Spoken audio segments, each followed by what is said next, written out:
కాలంగా మా పార్టీ పైన అదేవిధంగా నా పైన కొన్ని రాజకీయ పార్టీలు చేస్తున్నటువంటి వ్యాఖ్యలనే వారు కూడా చేయడం జరిగింది.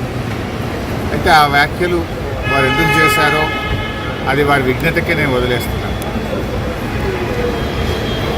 కేసీఆర్ గారి నాయకత్వంలో గత 2.5 దశాబ్దాల కాలంగా ఒక క్రమశిక్షణ కలిగిన కార్యకర్తగా రాష్ట్ర సాధనలో, రాష్ట్ర అభివృద్ధిలో నేను చూపిన నిబద్ధత, నా పాత్ర అందరికీ తెలిసినటువంటిది.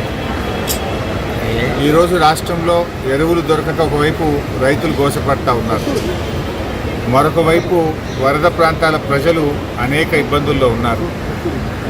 కేసీఆర్ గారు దశాబ్ద కాలం ఎంతో కష్టపడి నిర్మించిన వ్యవస్థలను, ఒక్కొక్క వ్యవస్థను ఉద్దేశపూర్వకంగా ఇటువంటి పరిస్థితుల్లో కష్టాల్లో ఉన్న ప్రజల్ని ఆదుకునే విషయంలో, తెలంగాణ ద్రోహుల చేతుల్లో నుంచి ఈ రాష్ట్రాన్ని కాపాడుకునే విషయంలో మా దృష్టి అంతా ఉంటుంది. మేము ఈ రాష్ట్ర సాధనలో పోరాటం చేసిన వాళ్ళం, ఈ రాష్ట్రాన్ని కాపాడుకోవడంలో బాధ్యత కలిగిన వాళ్ళం. మా సమయాన్ని అంతా కూడా దాని మీదనే మేము వెచ్చిస్తాం. తప్పకుండా కేసీఆర్ గారి నాయకత్వంలో తిరిగి బీఆర్ఎస్ పార్టీని అధికారంలో తెచ్చుకొని ఈ ప్రజలు పడుతున్న కష్టాలను తొలగించడానికి అందరం కలిసికట్టుగా ముందుకు సాగుతాం.